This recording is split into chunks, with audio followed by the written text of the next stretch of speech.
Guys, कब्रिस्तान ये एक ऐसा नाम है जिसको सुनते ही पूरे शरीर में एक अजीब सी सिरहन दौड़ जाती है।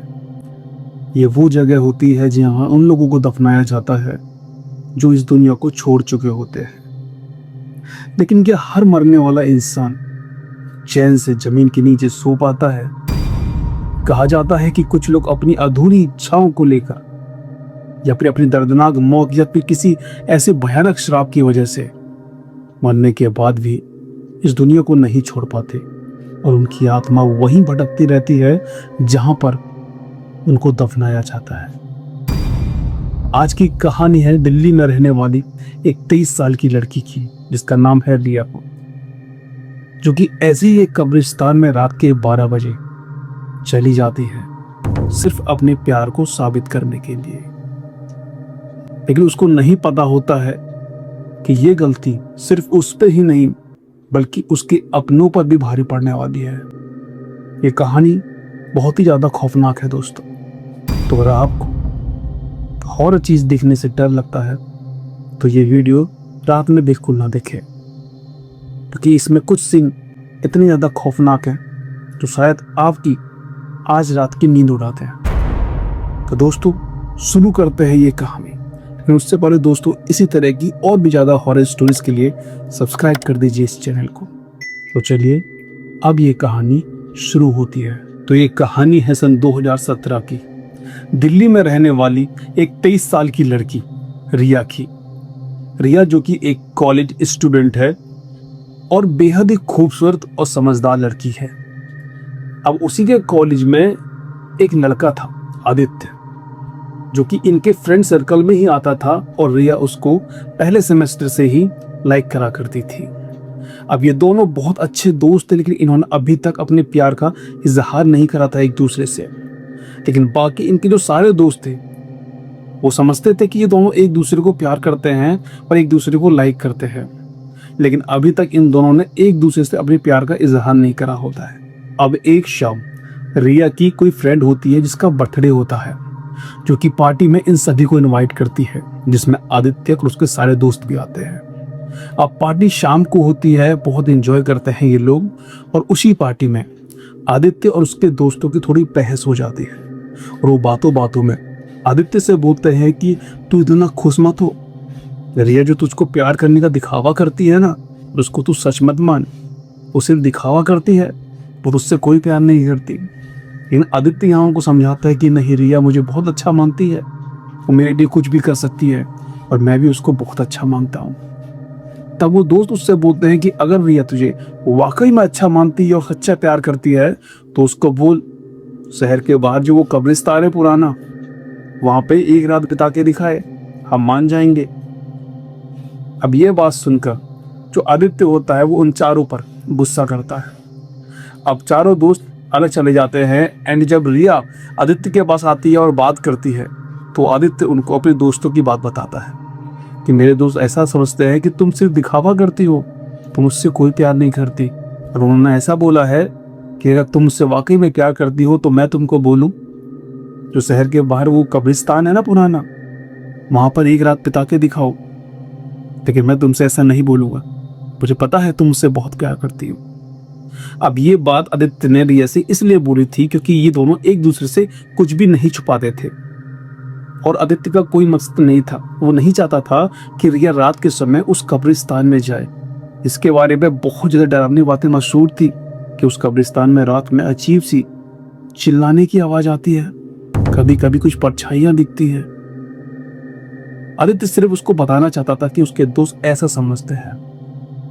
अब पार्टी खत्म होती है, आदित्य रिया से बोलता है कि चलो मैं तुम्हें तुम्हारे घर छोड़ देता हूँ, लेकिन रिया बोलते नहीं, तुम जाओ, हम कल मिलते हैं। अब आदित्य अपनी बाइक लेता है और अपने घर चला जाता है, लेकिन रिया यहाँ पर अपने घर नहीं जाती, बल्कि वो आदित्य के उन दोस्तों के पास जाती है जिसने आदित्य को ऐसा बोला था कि रिया सिर्फ दिखावा करती है।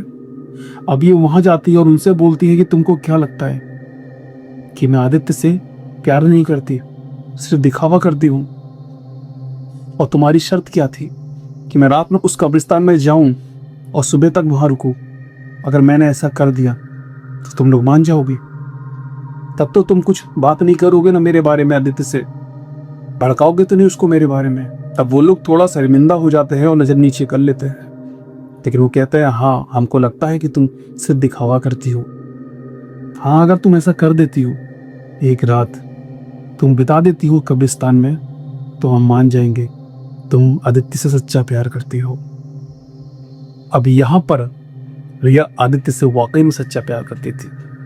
वो उनकी चुनौती स्वीकार कर लेती है और उसी रात 12 बजे उन्हीं दोस्तों के साथ कब्रिस्तान के गेट तक पहुंचती है। अब यहाँ पे वो जो दोस्त थे वो रिया को कब्रिस्तान के गेट पर छोड़कर वापस चले जाते हैं, ये बोल के कि हम सुबह आते हैं 5 बजे और तुम हमें यही मिलना कब्रिस्तान के अंदर। अब वो लोग वहां से चले जाते हैं। अब यहाँ पर रिया कब्रिस्तान का गेट खोलती है और अपने फोन की रिकॉर्डिंग ऑन करते हुए हाथ में एक छोटा सा टॉर्च लेकर कब्रिस्तान के अंदर घुसती है। अब वो रिकॉर्डिंग इसलिए कर रही थी ताकि वो प्रूफ रख सके अपने उन दोस्तों को दिखाने के लिए जो ऐसा समझते थे कि वो आदित्य से प्यार नहीं करती। अब ये धीरे धीरे अंदर जाती है। अब रात के 12 बजे थे। रात के 12 बजे इन लोगों ने उसको कब्रिस्तान के गेट पर छोड़ा था और सुबह के 5 बजे तक रिया को वहां रुकना था कब्रिस्तान में। अब रिया को डर तो लग रहा था। रात का समय, चारों तरफ पुरानी कब्रें, घना अंधेरा और दूर से उल्लू और चमगादड़ की आवाज। अब ये धीरे धीरे कब्रिस्तान के अंदर जाती जा रही थी। इसको पूरा कब्रिस्तान घूमना था और ये साथ साथ रिकॉर्डिंग भी करती जा रही थी। अब करीबन 1 बजे के आसपास ये एक कब्र के पास बैठी होती है और तभी इसको ऐसा लगता है कि इसके पीछे से कोई भागा नंगे पैर। अब जैसे ये पलट के देखती है पीछे, तो पीछे कुछ भी नहीं था। अब इसको थोड़ा डर तो लग रहा था, लेकिन सिर्फ 4 घंटे और बचे थे इसको अपनी शर्त कंप्लीट करने में। ये हिम्मत के साथ उसी कब्रिस्तान में बैठी होती है। अब थोड़ी देर बाद इसको इसके कान के बहुत पास से एक आवाज आती है, सुनो। अब ये एकदम चौंक कर जब उस तरफ देखती है जिस तरफ से आवाज इसके कानों में आई थी, तो उस तरफ दूर इसको सफेद कपड़ों में एक लड़की दिखाई देती है जो कि काफी दूरी पे खड़ी थी और उसका फेस इसको बिल्कुल भी साफ दिखाई नहीं दे रहा था। अब इसको लगता है शायद कोई इंसान होगा आसपास का जो मुझे देखकर शायद मेरी हेल्प करने के लिए या पूछने के लिए यहाँ आ गया होगा। वो ये उठकर उसके पास जाने लगती है तो वो लड़की पीछे पीछे हटने लगती है। अब जैसे ही उसके पास पहुंचे वो लड़की थोड़ा और पीछे हो जाए। अब इसको उसकी ये हरकत बिल्कुल समझ में नहीं आ रही थी और ये चीज उसको थोड़ा और डरा दे रही थी। आसमान में घने काले बादल छा गए थे और जोरदार बिजली चमक रही थी।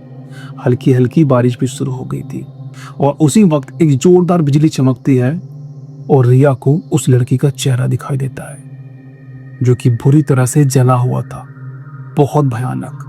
अब उसका चेहरा देख के रिया एकदम से चिल्ला उठती है।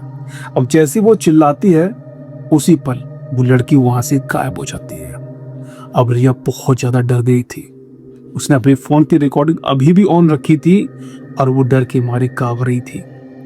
लेकिन ऑलमोस्ट 2:30 बज चुके थे और उसको बस 2.5 घंटे और उस कब्रिस्तान में रहना था। अब उसको समझ में नहीं आ रहा होता है कि वो क्या करे। एक मन उसका हो रहा था कि वो इस कब्रिस्तान से बाहर चली जाए, लेकिन एक मन हो रहा था उसका कि जो भी हो मैं अपनी शर्त को कंप्लीट करके ही रहूंगी। कुछ लड़कियां होती हैं दोस्तों ऐसी, कुछ ऐसे होते हैं जिद्दी लोग। अब वो वहां से उठकर जहां पे कुछ पेड़ थे ये वहां जाने लगती है, उन कब्र के बीच में से निकल कर ये वहां जाने लगती है और तभी इसके पीछे से किसी के कराहने की आवाज आती है। कोई बूढ़ी औरत है जो कि इससे हेल्प मांग रही है। अब ये डरते डरते जब पीछे देखती है तो इसको एक कब्र के पीछे से वो आवाज आ रही थी और वो आवाज बिल्कुल रियल आवाज लग रही थी, जैसे किसी औरत की हो और वो वाकई में दर्द में हो।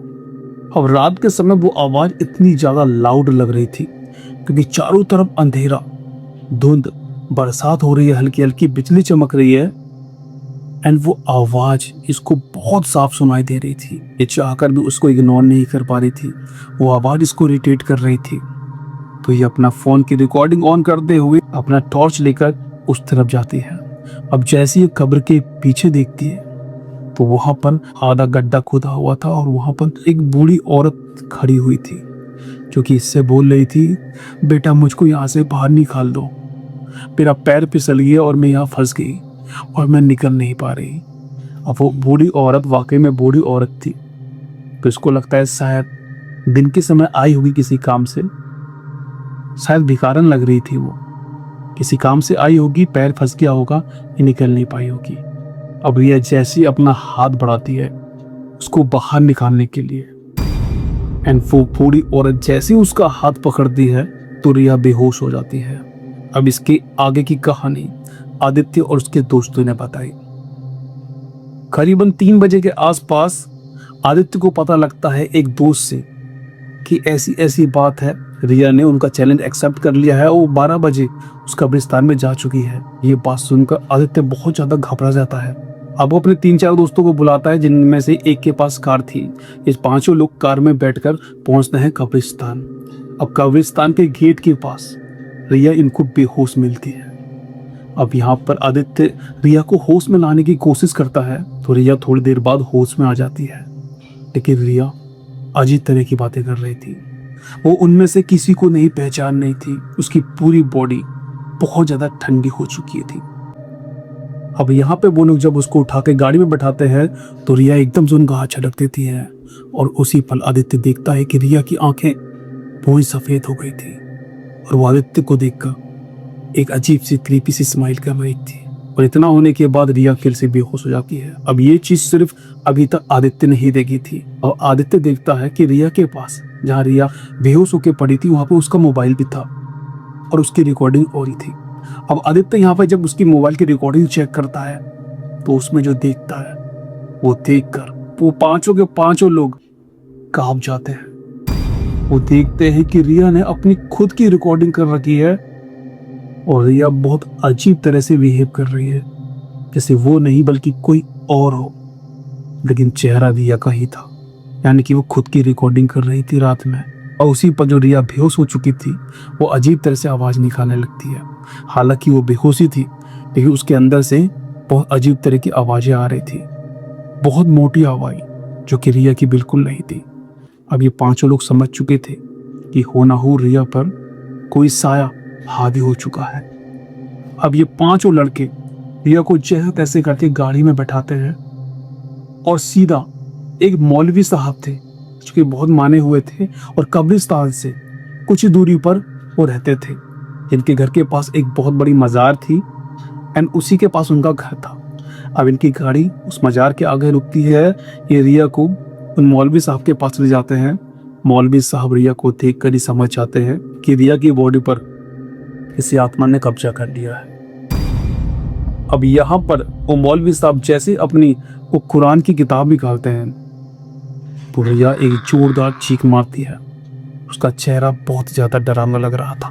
मौलवी यहाँ पर रिया के हाथ पैर बांध देता है ताकि वो खुद को या फिर किसी और को नुकसान ना पहुंचा पाए, क्योंकि जब ऐसा होता है ना दोस्तों, तो जिस पर घोस्ट हावी होता है वो खुद को भी नुकसान पहुंचाता है और आसपास के लोगों को भी नुकसान पहुंचा सकता है।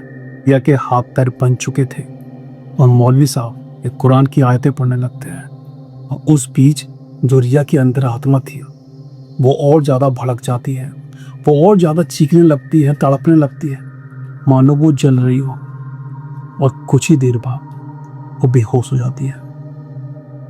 अब जो मौलवी साहब थे वो दम करा हुआ पानी, यानी कि जो पवित्र पानी जो उन्होंने मंत्र पढ़ रखा होगा उस पानी पर, वो उसकी पूरी बॉडी पर छलकते हैं और कुछ देर बाद रिया एकदम नॉर्मल हो जाती है और होश में आ जाती है। अब यहाँ पर वो सभी रिया को देखकर बहुत खुश होते हैं क्योंकि अब नॉर्मल लग रही थी।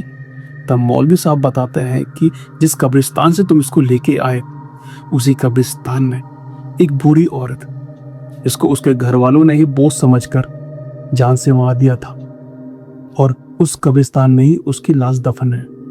उसकी आत्मा वहीं भटक रही थी। जब रिया उस कब्रिस्तान में डरी हुई अकेली उसको महसूस हुई तो वो इस पर हावी हो गई। लेकिन अब रिया पूरी तरह नाबूद हो चुकी थी।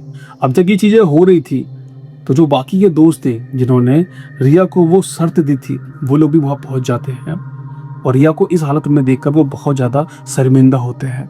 उनको सारी बात का पता लगता है, उन्हें अपनी गलती का पछतावा होता है। वो रिया से हाथ जोड़कर माफी मांगते हैं और यहाँ पर आदित्य रिया को गले लगा लेता है और रिया ने प्रूफ कर दिया था कि वो वाकई में आदित्य से बहुत प्यार करती है। तो दोस्तों ये थी कहानी रिया की, जिसने अपने प्यार को साबित करने के लिए उस डर पर, उस खौफनाक चीज पर भी जीत पा ली थी। तो आखिर में दोस्तों बस यही बोलना चाहूंगा कि मस्ती मजाक अपनी जगह है, लेकिन कभी भी किसी के साथ इस तरह का मजाक नहीं करना चाहिए, खासकर ऐसी जगहों पर जहां पर इंसान नहीं बल्कि आत्माएं रहती है। तो आपको ये कहानी कैसी लगी कमेंट में जरूर बताइएगा दोस्तों। मैं मिलता हूं आपसे अगली कहानी में। Good bye.